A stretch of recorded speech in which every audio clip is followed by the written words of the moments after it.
你们听说了吗？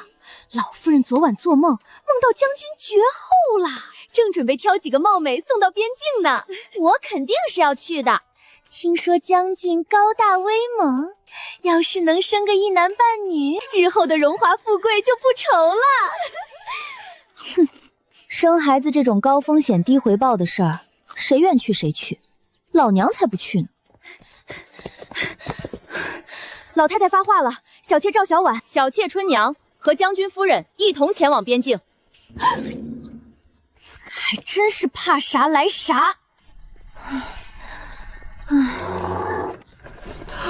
快睡吧，明天还得继续赶路呢。既来之则安之。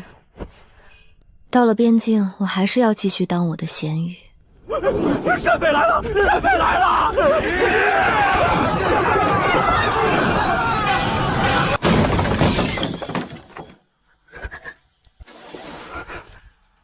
哟，是个娇滴滴的小娘子，今儿运气好。甭废话，先捆起来带出去再说。大哥，麻烦你们绑的时候轻点儿，我会积极配合的。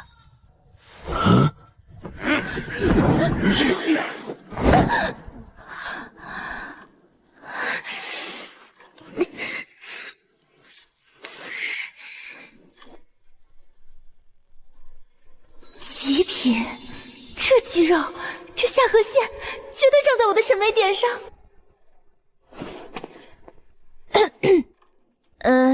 都给我老实交代，家里有钱的报名字，没钱的直接送关外做苦力。你叫什么？我叫赵小婉，我夫君是林丘城南大街的周百万。我夫君很有钱，他还极宠爱我，定会派人来赎我的。原来是周百万那家的，难怪穿得这么好。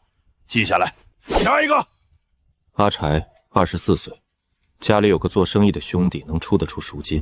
长得好看，声音还这么好听，可惜也是个倒霉蛋儿。用这个可以挡挡异味。为什么给我？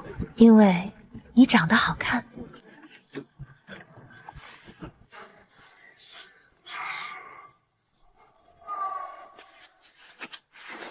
想不想逃出去？怎么？你有办法？有。哦。这地下2尺是一个古墓的耳室，你信吗？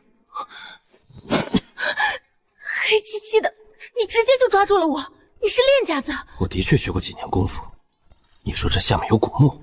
对，所以你要和我合作一起逃出去吗？好。我在下马车的时候，顺便观察了一下这座古庙的地理位置。寻龙千万看缠山，一重禅是一重关，关门若有千重锁，定有王侯居此间。从堪舆学来说，这个位置应该有一座大墓，而现在修建了一座寺庙，这就说明修建寺庙的人对这个大墓的主人深恶痛绝，不惜建一座庙宇来镇压他的阴魂。你究竟是什么人？这个在客栈里说过，咱们就不耽误时间重复纠结了。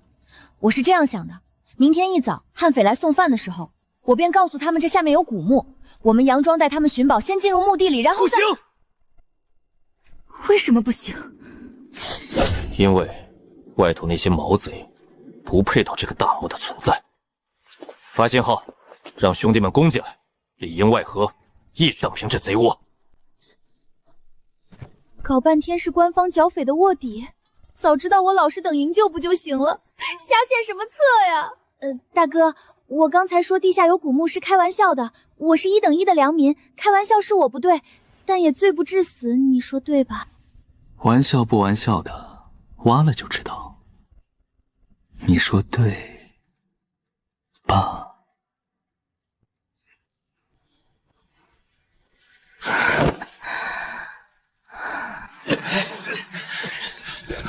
老大，贼人共73人，就地解决46人，活捉27人。派10个人处理现场，20个人押送贼人回城受审，另5个人送肉票下山，剩下的人拿上工具，在他说的地方开挖。大哥，我也是肉票，我觉得我也有资格坐马车回家。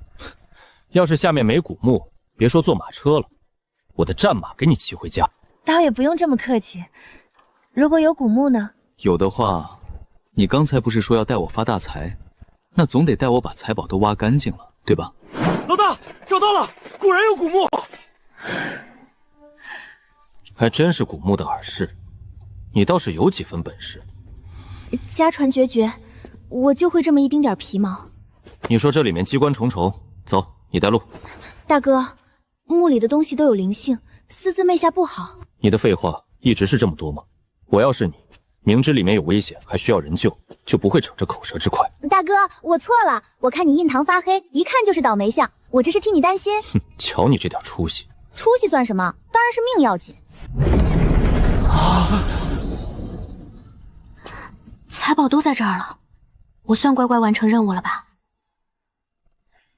拿着，算你带路的酬劳。等东西搬完，跟我们下山。我的老天爷，这可是价值连城的绝品血玉，这莽户居然当破石头扔给我了。多谢大哥赏赐。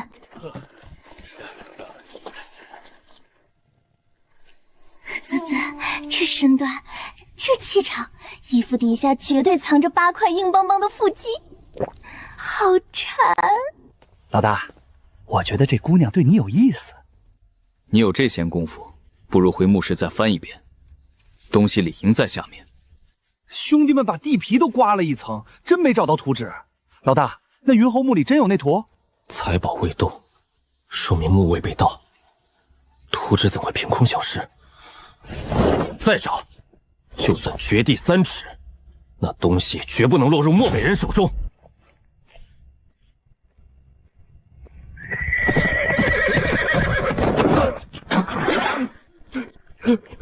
老大，出事了！押送贼人下山的兄弟被漠北大部队围了，他们拼死掩护我突围报信，剩下的兄弟全折了。漠北来了多少人？1000人之众。咱们连100人都不到，对面1000人，这武力悬殊，十死无生啊！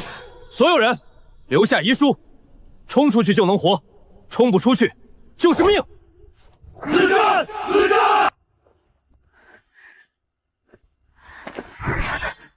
漠北人手段残忍，落入他们手中只会受尽折辱。与其生不如死，不如我先给你个痛快，全我端朝颜面。谢谢你啊，你人还怪好的嘞，我连男朋友都没谈过，不想就这么交代了。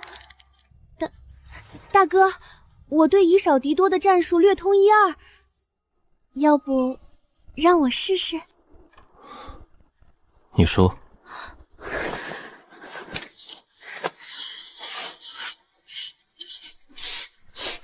咱们在半山腰顺风位，先火攻，再用财宝做饵，选8个人分4队，带财宝往4个方向跑，散开他们的兵力，剩下的人挑敌人最薄弱的口子突围。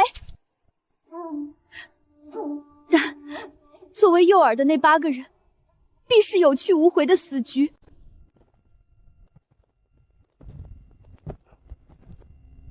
我去，我去！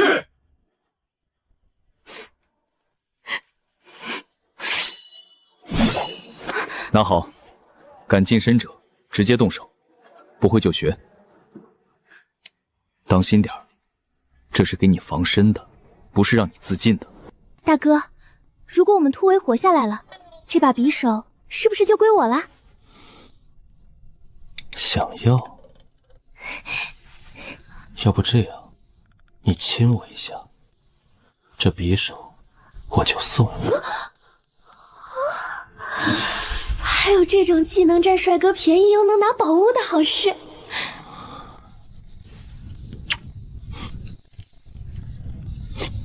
你，是你说让我亲，我才亲的。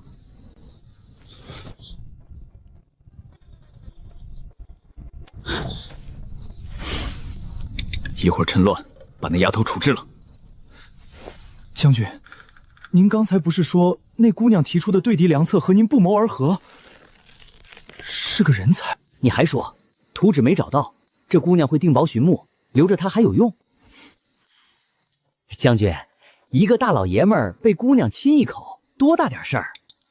将军，难不成您以前没和姑娘亲过嘴？胡说八道什么？老子后院17、18个女人。倒也是，将军府里那么多小妾，将军肯定身经百战。那当然。行了，去准备迎敌吧。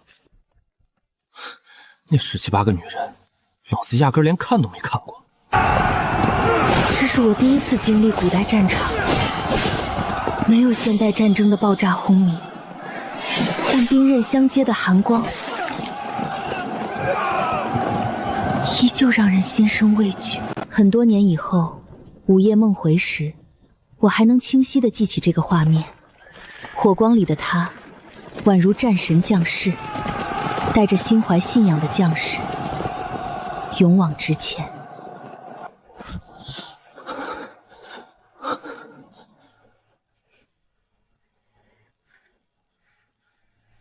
他没有说什么痛哭流涕的感言，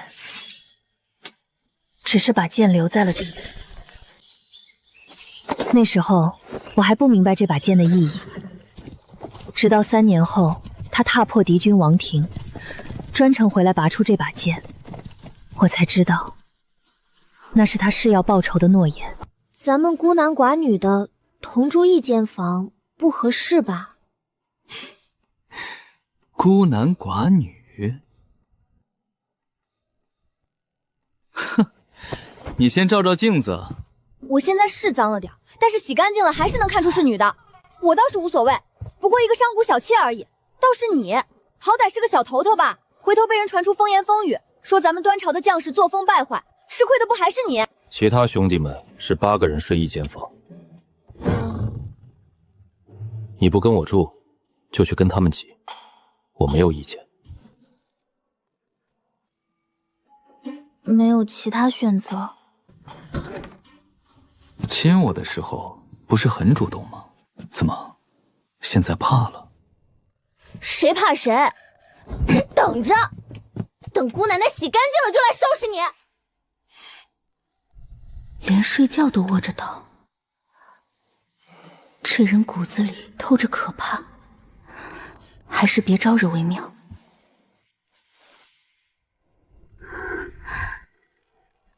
果然没看错，还真是千和玉。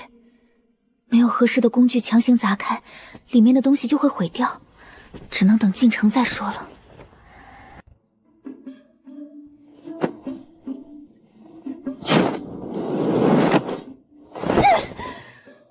你扔我毯子做什么？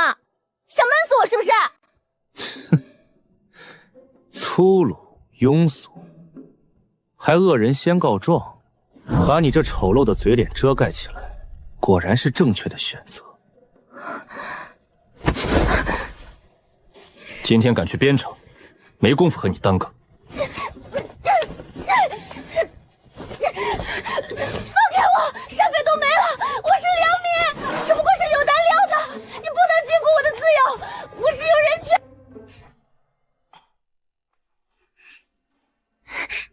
大哥，你们是保家卫国的英雄，平白无故抓我一个小娘子，完全没道理啊！你现在可不是普通小娘子，我们怀疑你是漠北人的细作。欲加之罪，这是欲加之罪！你说对了，就是欲加之罪。可在这里，我说了算。哼！我自己走。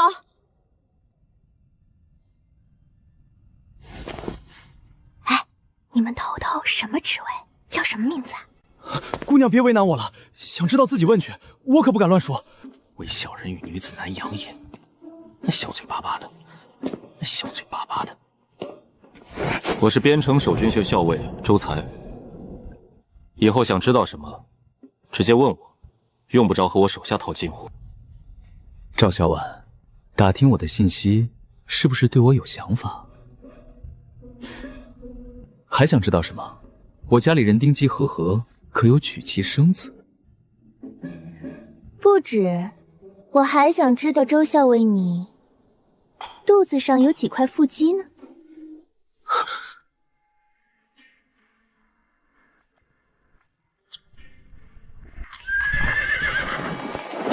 阿木大哥，你萧校尉这脾气，正常人应该都不会和他正面冲突吧？小婉姑娘，我家大人耳力好，你这样说他听得见的。听见就听见，他还能要了我的命？行了，你也别吓唬我，不傻。你叫校尉留着我，根本不是把我当戏做，不就是看我有利用价值吗？只要我还有用，他就不会对我下手。这段日子不能让他出院子，除了禁足，其他的，他有什么需求都依他。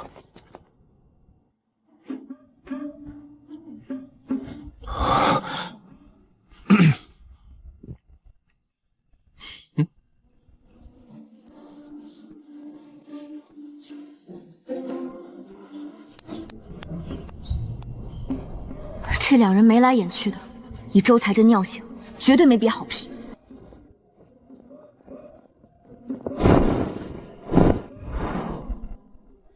不是，亚婆，这怎么看起来是喜被啊？我初到贵府，该这不合适吧？有没有素净点的？这个不好，不适合，换一个。得，鸡同雅将。周才，算你狠，不过就是个御寒工具，我忍。本以为是龙潭虎穴，没想到是神仙日子。亚婆厨艺一绝，小孩好骗好玩，还有看不完的画本。只要不出门，这软禁生活我能过一辈子。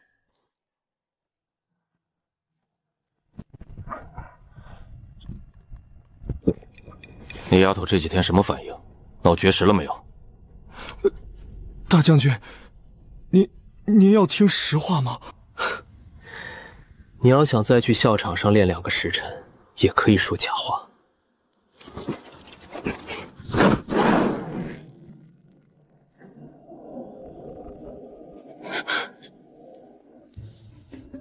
大将军，小婉姑娘这几天没有任何尝试逃跑之党，不仅安分，还安当的过头了。哼，这倒是奇了，这丫头不像个会安分的。她每天吃好喝好，今早还唉声叹气的照镜子，说短短几天就胖了3斤，怀疑亚婆把她当猪在养。她还真享受上了，还有没有身为阶下牛的自知之明？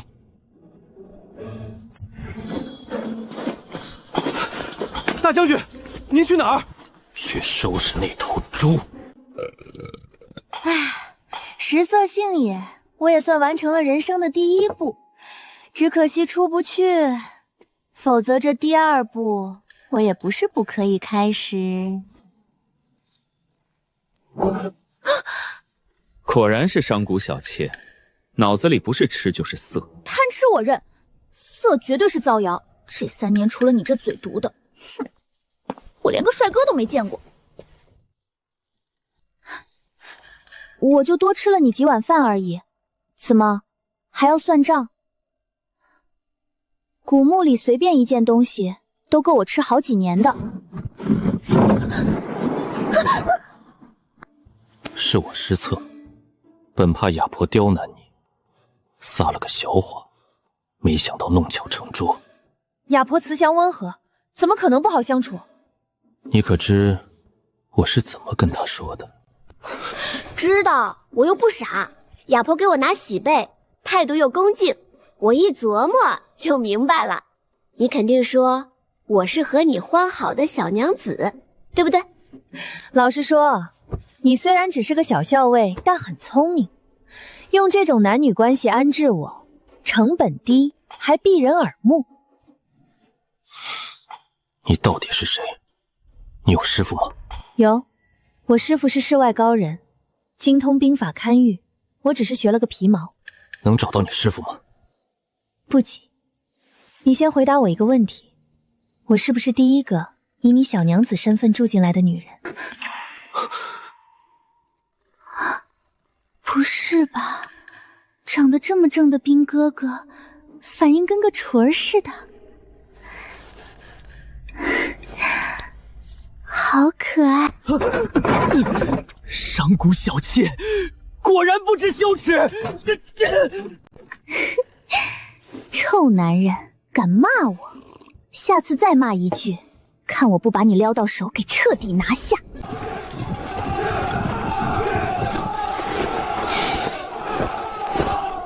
有事。吴长官今夜宴请相熟同僚，帖子前天就送来了，属下这就按往年惯例去回绝。让人备份礼物，晚上你随我一同前去。将军，您不是说这种酒色场合容易丧失斗志，您还说要严于律己。我还说过，当兵首要规矩是服从命令。你在质疑本将军？属下不敢。小婉姑娘，校尉让我来接您相聚。小婉姐姐，女子以夫为天，你要多顺着点校尉大哥。男人都喜欢乖巧温顺的。阿木大哥，小婉姐姐年纪小不懂事儿，在外面请您多照顾。若方便，在校尉大哥面前多替他美言几句。等我将来从军拿俸禄了，一定好好孝敬您。小婉姑娘，咱们到了。啊，这就到了。春温楼。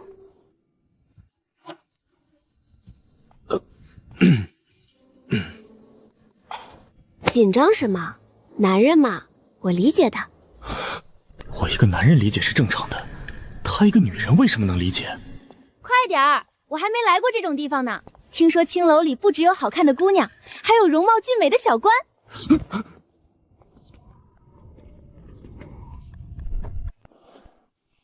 相公，我亲爱的小相公，我来了！你，人家想你了吗？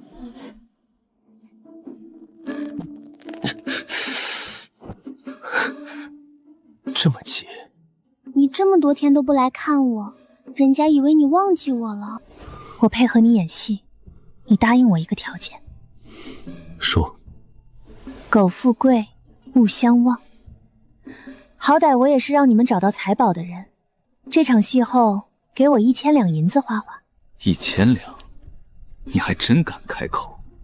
你也知道，我一个商贾小妾，清誉尽毁，如今又成了你名义上的外父，我手里不攒点钱，将来怎么活得下去？100两。100两太少了。如果我说你不是我的外室，而是帮我们找到山中古墓的人，你觉得接下来会发生什么呢？你威胁我？合作而已。所以100两，要不要随你？要！相公，春宵一刻值千金，我们安置吧。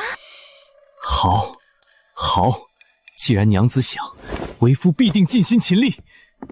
这可是公主抱啊！就这男力爆棚的青年，如果不是性子恶劣，那该多么完美！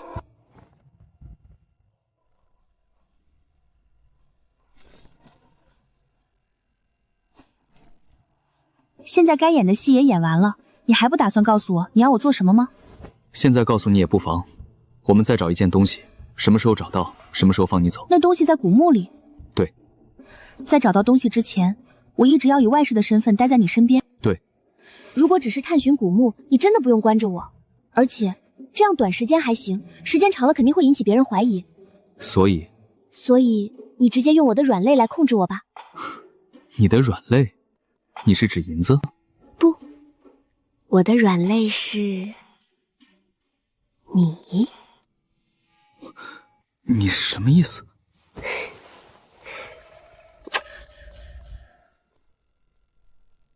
不是说我恬不知耻？看见了没？这才叫真正的恬不知耻。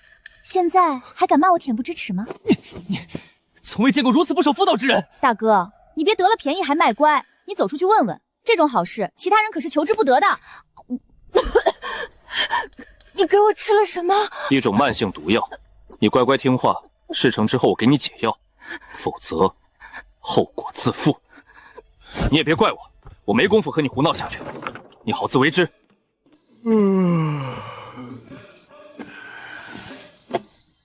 谁？是我。将军，人送到了。送到了，属下亲眼看他回的房间。路上他有说什么吗？小婉姑娘什么也没说，和去的时候一样，她回去的时候一直在睡。有时候我还挺羡慕小婉姑娘的，完全不认床。将军，您还有什么想问的吗？如果有个姑娘突然亲你，你会怎么办？小婉姑娘又亲你了？我是在问你。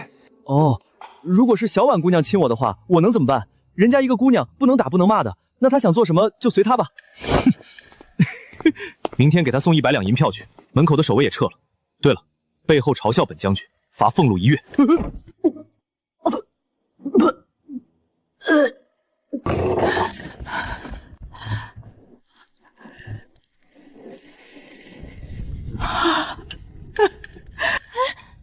我不是你以为的那样。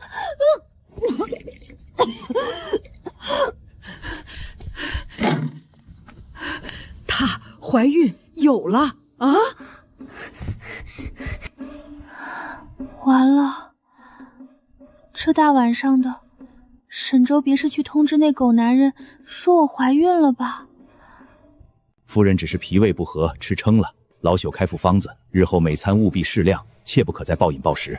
大半夜的用这种方式邀宠，不就是要我来陪你？胡说，谁邀宠了？我是被你喂了毒药，心里害怕极了，这才吓出病来的。害怕，所以从东街吃到东街，吃撑了，肚子疼。没听说过化恐惧为食量，谁知道身体里的毒什么时候发作？万一我突然暴毙了呢？总不能做个饿死鬼吧？有时候我在想，你这颗脑袋里到底装了什么？这么能说会道，怎么就没得到你家夫君的喜爱，抬你做正头娘子呢？你干什么？睡觉。你以为我愿意留下来，和你这个不知廉耻的女人独处一室？你狗东西，不讲武德！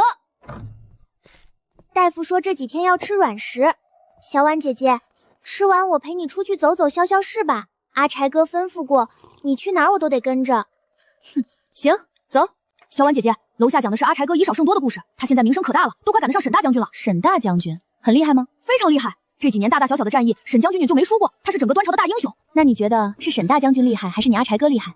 那还是沈大将军厉害一点吧。小婉姐姐觉得呢？我嘛，你别忘了，我是喜欢你阿柴哥的，所以我当然觉得你阿柴哥更厉害呀。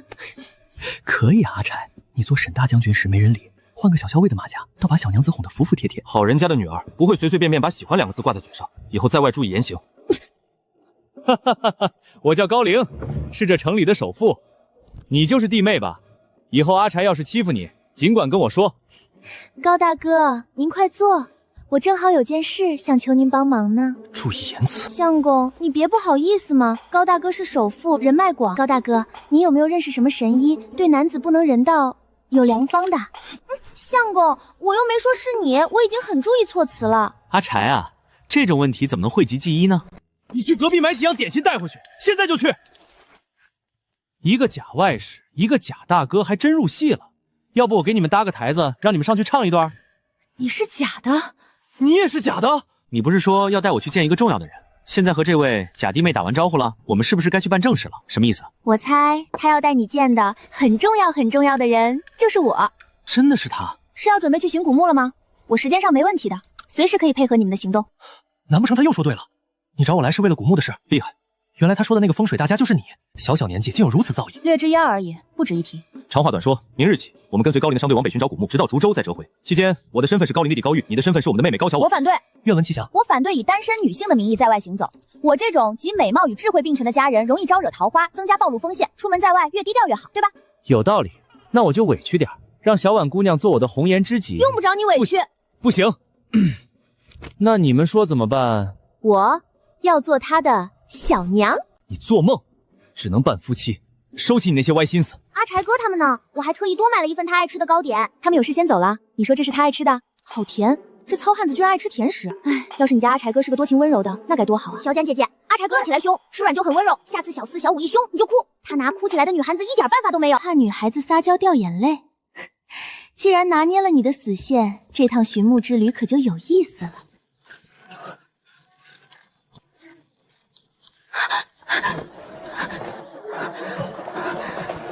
白天差点就被赵氏发现了，我原计划等赵氏怀上将军子嗣再现身，免得沦为将军府的生育工具。可谁知那个看似正派的小校尉，居然用不知名的秘药控制我。如今我身不由己，只能将计就计，等事成之后再寻机脱身了。阿婆说这趟回乡省亲得带点首饰充分面，还说只要你这次出门能怀上阿柴哥的孩子，阿柴哥必定厚待你，余生无忧，让你务必把握机会。替我谢谢阿婆，我记下了。相公，我困了，眯一小会儿哟。你非要扮夫妻的，你要是推开我，别人可就起疑心了。乖，别乱动。哎，阿柴人呢？小相公，你家夫人来抓现行了，这可怎曾是好？难不成里边是阿柴？居然喜欢这种风云少妇，这口味还挺狂野。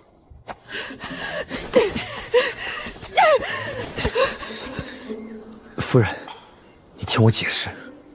好你个负心汉，居然背着我在这里和这个老太婆不清不楚！你个小丫头片子，嘴巴这么毒，看我今天不撕烂你的嘴！八块腹肌的野汉子这就出现了，跟我过来。怎么样？我反应快吧？这下没人怀疑你们。我牺牲太大，这都见红了。刚才挨了他好几记黑拳，这算你欠我个人情吧？我不认识他，是他自己找上来死缠烂打。这些游商队伍里，总有些放浪形骸的狂风浪蝶，专门纠缠过路客。理解理解，就你这相貌，肯定招桃花。既然有女的狂风浪蝶，那肯定也有男的游商野汉啊。万一有个8块腹肌的野汉子看上我，我这定力怕是悬啊。相公，你走慢点儿，咱们仔细探讨一下，万一我受不住诱惑。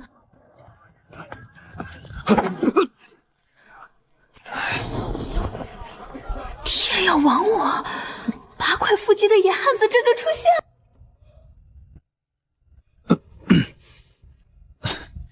不好意思，二位，我们商队不加皮毛商贩了，请另寻他处吧。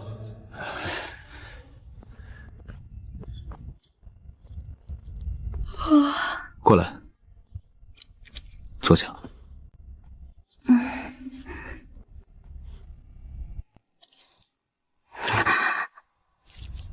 其实这点伤明天就结疤了。该你帮我上药了。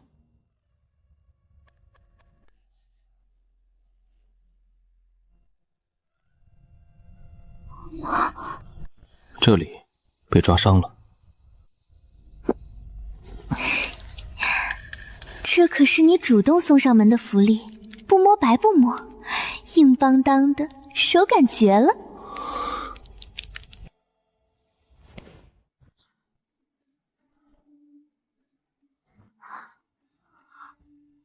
我这腹肌比那2个行商如何？那肯定好摸得多。可惜我不是什么游商野汉，就算我有8块腹肌，也不是你能肖想的。睡吧，现实得不到，梦里我还不能霍霍几个野汉子吗？大猪蹄子，别跑！把口水擦擦。有点饿了，你大清早站在我床边做什么？偷看姑娘家睡觉，你礼貌吗？我这不是被你啃猪蹄的声音吵醒了吗？收拾收拾，下来吃饭。这狗男人大清早盯着我看，总不能是终于察觉到我的美貌了吧？算了，无所谓，爱咋咋地。我年纪小正长身体，吃的比常人多那么一点点。我还是第一次见有人把贪吃说得这么清新脱俗。高大哥，你家里有妻子吗？自然是有妻子的，你问这个做甚？没什么，就是觉得有些人啊，生了一张嘴，到现在都还没娶上媳妇儿，可怜哦。前人照书埋，后人照书挖。我这满脑子的历史和堪舆学知识，总算有了用武之地。只要找到大墓，下半辈子就不用愁了。鸟，这种鸟只在大型墓地周围筑巢，周围肯定有大墓。咦，那边怎么还有房子？那是送子娘娘庙，你确定要去看看？你该不会以为我假公济私，为了去求子吧？哼，你一个商贾小妾，求的自然是母凭子贵。就这么想要怀上你家夫君的孩子？对，我就是想怀上我夫君的孩子，让他抬我做正头娘子。难不成指望给你生？相公，我错了，你别摔死我呀！我不生了还不行吗？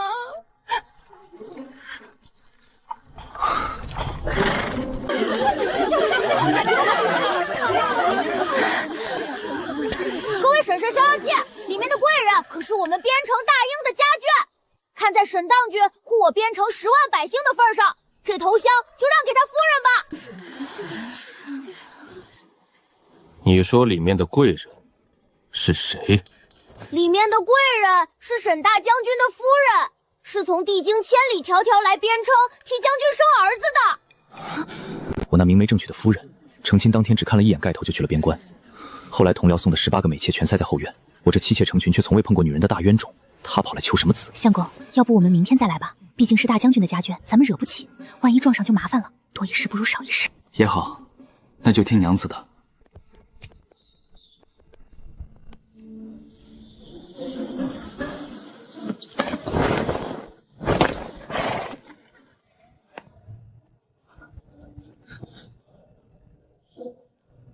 怎么这么快就回来了？娘娘庙里有贵客上香，进不去。沈将军的夫人在庙里。哦，谁？如果是将军夫人的话，咱们避一避也是应该的。周校尉，说起来，沈将军正是你的上煞，他为人怎么样啊？脾气好吗？好不好说话？将军和我差不多，脾气好，处事周到，刚正不阿，英勇非凡。行了，算我问错人了。看得出你很崇拜沈将军，不过就算你家将军千好万好，有一点你可千万别学他。他家里的女人可多了，听说最少这个数。好色的男人容易肾虚，肾虚之后哪有力气拔剑杀敌？小伙子，你努努力，万一哪天沈将军在战场上肾虚腿软，死在敌人刀下，那你就是下一个大将军。我饿了，你去体会体会吧。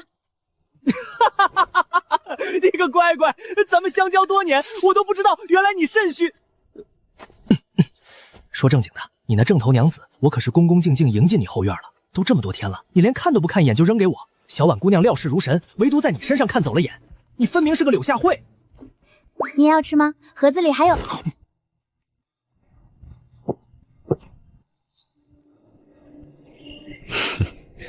是挺甜的。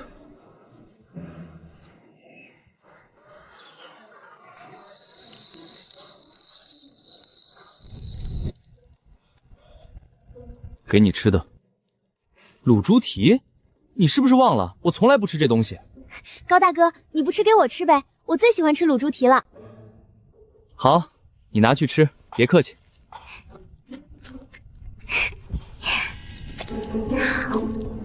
你是不是看上赵小婉了？小婉是商贾小妾，身份摆在这儿，你说她进房不是不行，但别太上心。我心里有数。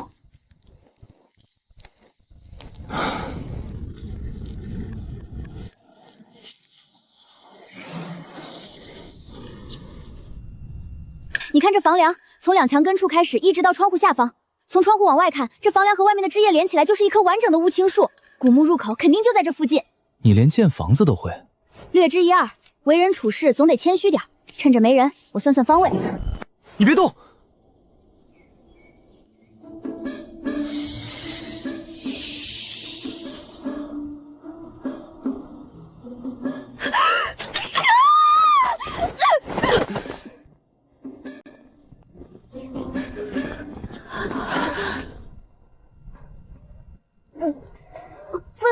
非礼勿视。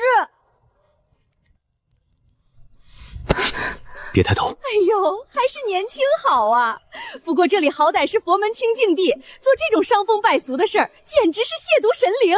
我看他们生不出儿子，肯定就是亵渎神灵惹的祸。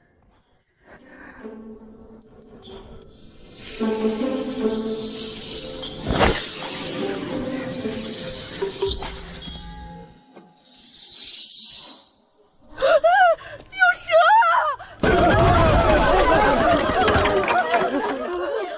可以下来了。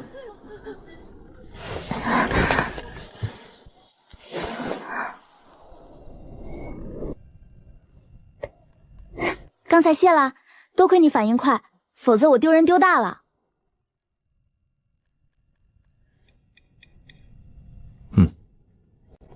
入口就在这下面，现在这会儿上香的人多，不是开墓的好时机啊。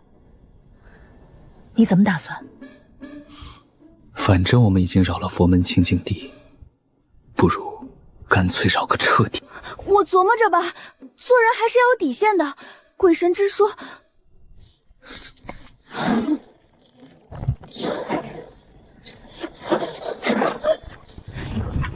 看把菩萨气的，降神法把房子都搞塌了，没砸死这对不要脸的野盲友，可惜了一座好好的偏殿啊！师傅们息怒，偏殿我立刻找人来修，保证10日内修得一模一样。另外，我再捐1000两香火钱，算是给菩萨赔罪。这是100两定金。口说无凭，不如请你娘子在咱们庙里住一晚，等明日你把剩下的钱和修缮的工匠带来以后，再接你娘子回去。不行，我夫人娇弱不能自理，晚上一个人留在这里，我不放心。既然如此，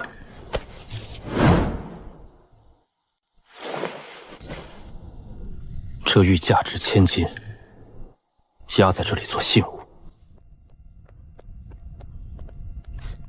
刚才你为什么不答应老师傅把我留下？你是在担心我吗？你别自作多情，我还得靠你找古墓，怕你趁机逃了而已。我就知道你没那么好心。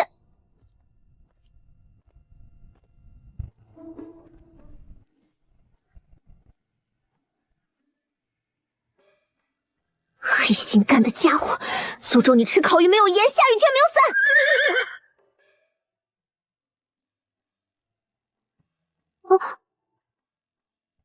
去术后换上。确定给我穿？废话，还等着你带我们兄弟寻墓发大财，你当然不能有闪失。金丝软甲咱们手里也只有这一件，价值万金，你给他用，是不是有些过了？我是怕你感情用事。放心吧，我有分寸。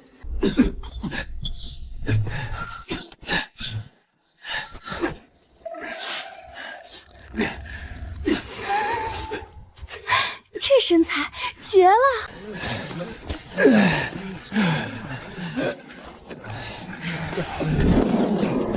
去，交代下去，所有人注意仪容仪表，把衣服给我穿好，谁敢光膀子，军法处置。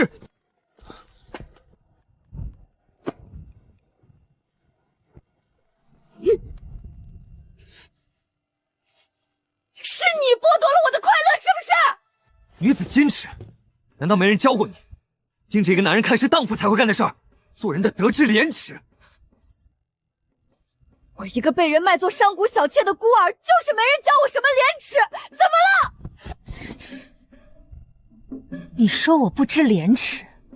好，我今天扒了你，我看你的行不行？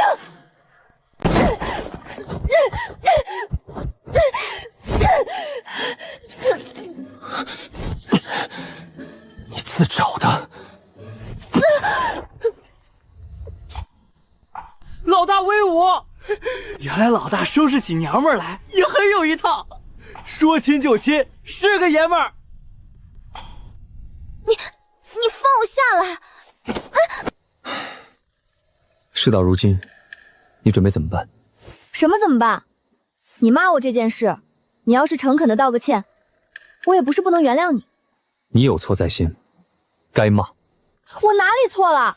你们男人可以欣赏漂亮的女人，我们女人凭什么就不能欣赏帅气男人？你是歪理，男主外，女主内，女子就是要守妇道，一心一意的看顾家庭。双标狗，满嘴仁义道德，刚才咬我嘴唇的时候怎么不提守妇道？行，你爱装，我今天就撕了你的面具。守妇道的女人会这样吗？你看，你们男人就是这么虚伪，明明享受着我们不守妇道的福利，却又要口口声声的用道德标准来绑架我们女人。就算我是小妖精吧，你又不是我男人，你管不着我。哼，当着我兄弟的面我亲了你，你就是我的女人了。以前的事，我可以既往不咎，以后我就得管着你。这不是古早玛丽苏才有的剧情吗？周校尉，咱们讲讲道理，男欢女爱，上头的时候亲那么一下而已，并不代表我就是你的人了。那怎么样你才算我的？至少也得睡过才能确定关系吧？你等着。什么意思？让我等着什么？等我睡。挖到东西了！你们快点来看看，里面的东西有点怪，兄弟们没敢乱动。我们没在这里找到棺木，这里真的是古墓吗？是古墓，只是不能用暴力强行挖开，否则机关启动，断门石落下，将永远无法打开。你有没有办法打开大门？有是有的，不过我一个小女人还要守妇道呢，这些抛头露脸的活儿我不该做呀。你和小姑娘计较什么？正事要紧，在女人面前偶尔伏低坐下装孙子，不丢人的。快去红装孙子，老子堂堂绝不可能。你是不是忘了老子上次给你吃的毒药？你信不信？老子不给你解药，让你直接毒发身亡。吓唬谁呢？第一，大夫都没查出中毒症状；第二，你这人虽然嘴毒，但骨子里是个护民的好官，一个爱护百姓的将士，怎么可能用这种肮脏手段来对付良民？既然你猜到了，那日给你吃的不过是颗补气养血的药丸，那你要怎么才肯帮我们打开墓室？算你先欠我一个愿望。只要不作奸犯科，成交。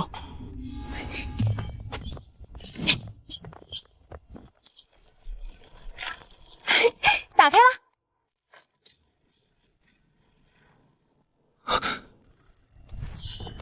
你跟紧我。我就非得进去不可吗？上次不是想要这匕首，现在给你了，放身。拿着它，以备不时之需。如果有什么事，往墓地里躲。只有我身边才是最安全的。那你也要小心，安全第一，钱财都是身外物。放心，一个古墓而已，要不了我的命。你看出口，我进去找他。不行，我关心则乱，不能完全信任你。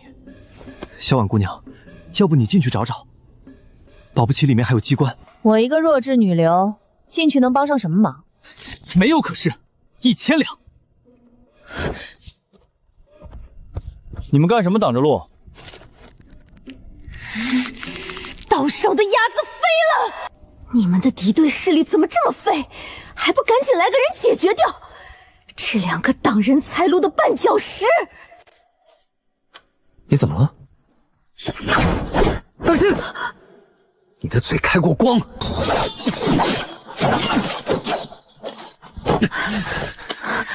多好，就算我们全倒下了，你也别出来。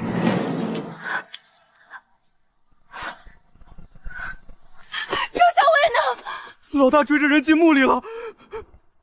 天哪，入口什么时候塌的？还愣着做什么？挖！把通道挖出来！我去调人马，我就不信救不出他！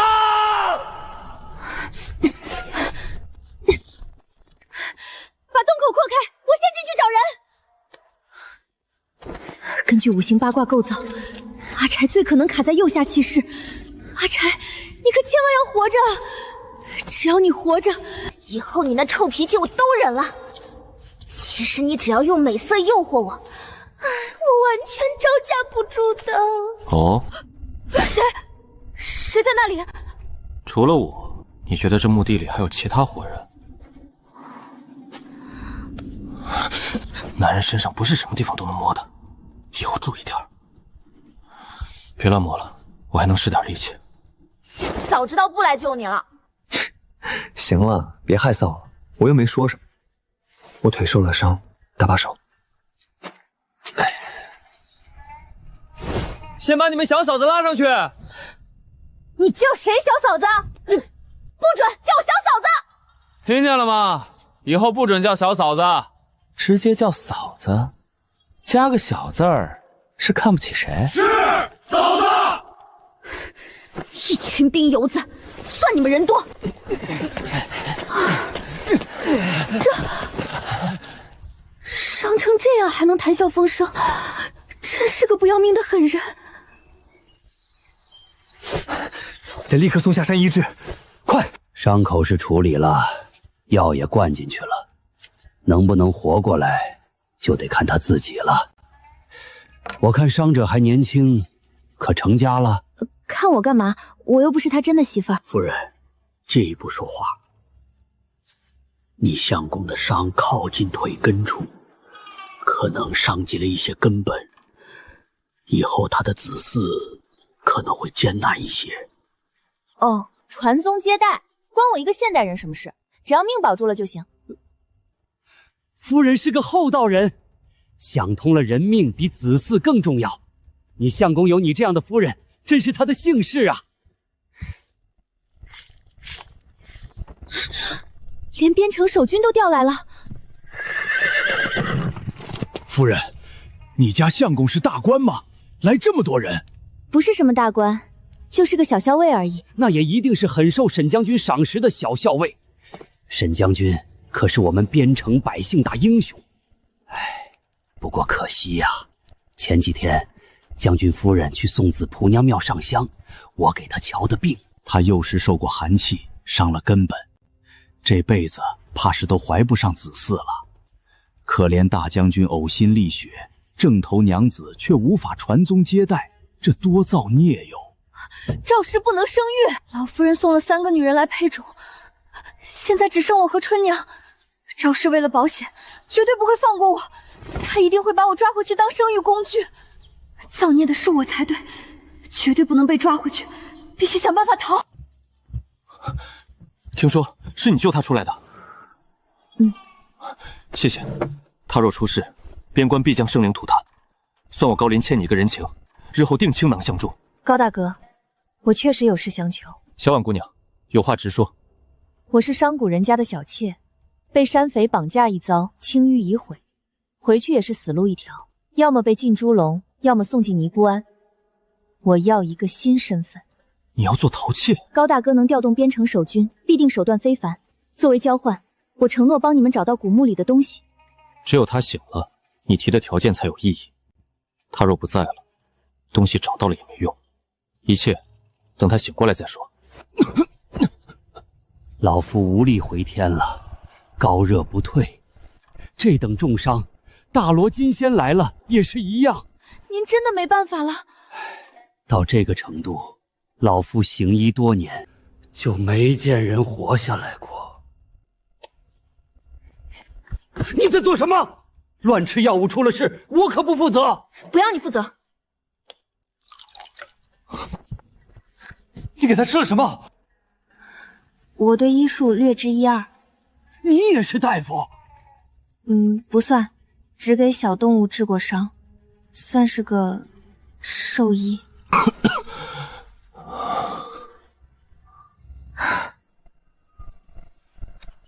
所以啊，阿柴，你要是醒了，可得记得我这份情谊。我把命根子都给你了，你可不要辜负我。你把命根子给我了，我不会辜负你的。你昏迷了也能听见？迷迷糊糊，能听见一些。醒了，真醒了！老天保佑！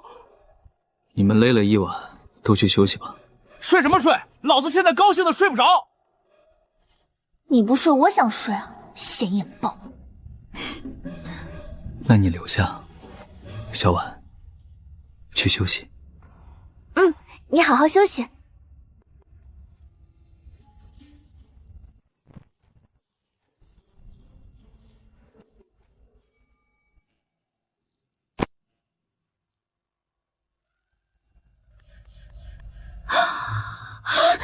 打扰了。周夫人留步，正好给老头子搭把手。这不方便吧？这有什么不方便的？你们不是两口子吗？假夫妻害死人啊！看看腹肌就算了，再往下看我怕流鼻血。大夫，还是找药童吧。我娘子脸皮薄，有外人在，她难为情。倒也是，老夫唐突了，麻烦夫人去叫药童。我给你的保命神药，一颗要你500两，不算贵吧？我可是费了3个月才弄出这么一小瓶。真是掉钱眼里了。你要是觉得500两太贵，300两总行。5000两。你病糊涂了，反向还价。我说的5000两，是给你的聘礼。聘礼？我一个商贾陶妾，这身份连寻常百姓都不愿明媒正娶。他说的聘礼，充其量就是纳我做外事的买断钱。看来并不是明媒正娶的妻子。周校尉能不介意我曾经的身份，纳我做外事已是极大恩惠。只可惜，你并非我的良人。抱歉，我收。别谈婚论嫁伤感情，谈交易就行。500两是要钱，至于帮你们找古墓，那是换我新身份的条件。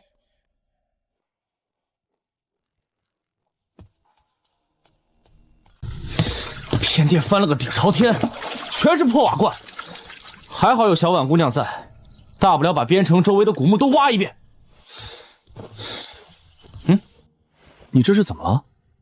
他生气了。我提出纳他为外室，他拒绝了。什么？5000两加新身份，还有将来的好日子？她一个商贾小妾还想做正头娘子不成？疯了吧？唉，罢了。他既然不愿，就按他的条件，给他一个孤女的新身份。哼，好，我倒要看看，在这乱世，她一个孤女怎么活。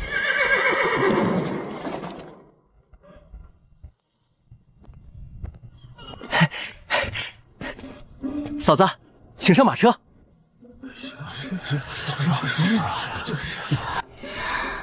往后别乱叫了，我和周校尉不是那种关系。前几日事急从蠢，不得已配合唱戏。我将来还要嫁人生子，轻易马虎不得。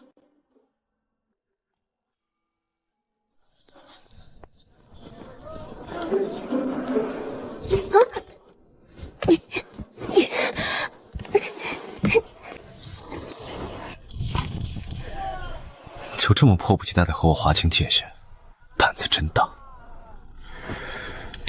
滑稽成这样，居然还觉得有点可爱，我真是病得不轻。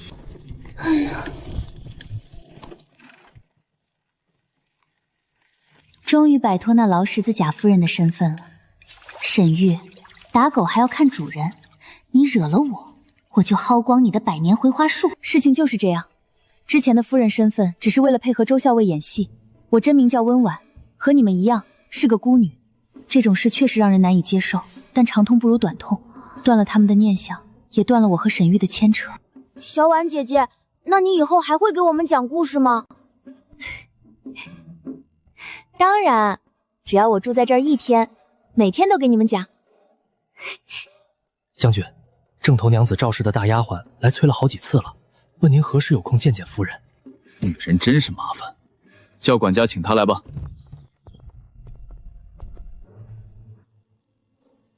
见我有何事？老夫人说将军驻守边疆辛苦，特地让我和2个姐妹来伺候将军。罢了，既然来了，就先住下吧。将军，我们来时还有个姐妹走散了，想请将军派人找找，流落在外，怕污了将军府声样。阿木，去营里调几个车侯给他，退下吧。要是婉儿妹妹在就好了，她聪明又好看，定能得将军青睐。得尽快把她找回来。走，姐姐我有钱了，带你去吃香的喝辣的，再找几个小妞玩玩。小婉姐姐，以前我们村的土财主就是这么说的，后来跟人争风吃醋，没命了。臭小子，小妞不找了，去东街吃叫花鸡总行了吧？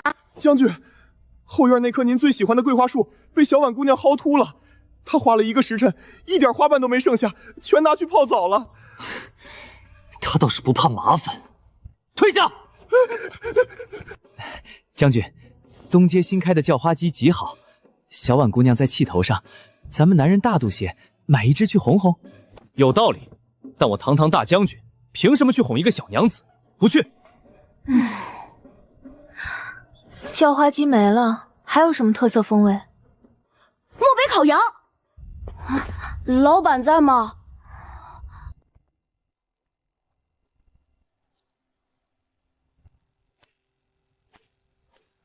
小婉姐姐，我们走吧，这样我不吃了。